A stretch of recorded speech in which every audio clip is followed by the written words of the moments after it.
Qatar ने पूर्व भारतीय नौसैनिकों की फांसी कैद में बदली। कतर में कथित तौर पर जासूसी का लगा था आरोप। क्या है 8 पूर्व भारतीय सैनिकों की इस संघर्ष की कहानी। विदेशी रणनीति पर आज भारत की जीत हुई है। वजह है कतर के वो 8 पूर्व भारतीय नौसैनिक जिन्हें फांसी की सजा सुना दी गई थी। खुशखबरी ये है कि सभी पूर्व भारतीय नौसैनिकों की फांसी की सजा पर पूरी तरह से रोक लगा दी गई है। हालांकि इन सभी पूर्व इंडियन नेवी अफसरों को जेल में ही रहना होगा।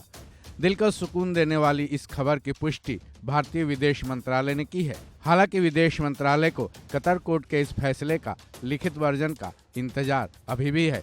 अब इस मामले में जब सब कुछ ठीक हो चुका है, तब ये जानना जरूरी है कि ये पूरा मामला आखिर है क्या, इस मामले में कैसे क्या हुआ और भारतीय विदेश मंत्रालय ने किस तरीके से इस मामले को हैंडल किया। भारत के 8 पूर्व नौसैनिक अफसरों को कतर ने 30 अगस्त 2022 को गिरफ्तार किया था, लेकिन भारत को इसकी जानकारी उसी साल के सितंबर महीने में दी गई थी।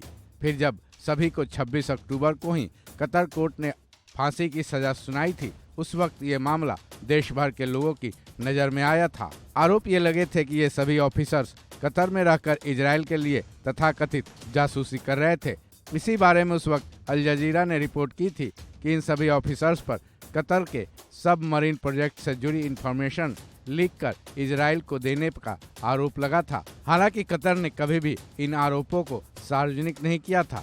ये मामला तब उजागर हुआ जब सभी पूर्व नौसैनिकों का परिवार इंडिया के विदेश मंत्री एस जयशंकर से मिले थे। फिर भारतीय विदेश मंत्रालय सभी सैनिकों को फांसी की सजा से बचाने के लिए जुट गई। उस वक्त सूत्रों के हवाले से ये भी खबर आई थी कि इस मामले में भारतीय विदेश मंत्रालय तुर्की की मदद ले रहा था, ताकि तुर्की के जरिए कतर से अपनी बात मनवाई जा सके। वजह यह थी कि कतर के शाही परिवार के साथ तुर्की के अच्छे संबंध है, तभी भारत ने मध्यस्थता के लिए उसे अप्रोच किया था।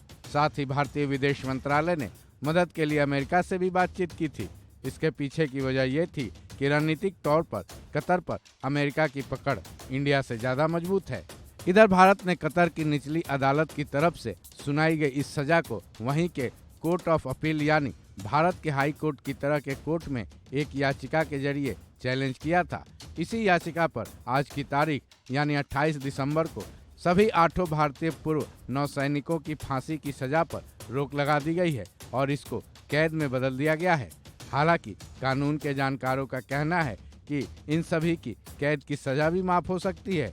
बस इसके लिए 2 में से एक काम करने होंगे, जिनमें से एक रास्ता सार्थक तो हो ही सकता है। पहला ये कि अब कतर के कोर्ट ऑफ कंसेशन यानी भारत के सुप्रीम कोर्ट की तरह के कोर्ट में अपील करनी होगी।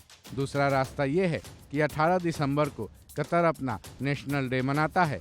इस दिन यहाँ के अमीर कई आरोपियों की सजा माफ करते हैं। ऐसे में अगर वहाँ की सुप्रीम कोर्ट सजा माफ नहीं करती तो नेशनल डे के दिन कतर के अमीर शेख तमीम बिन हमाद अल थानी इनकी कैद की सजा को माफ कर सकते हैं।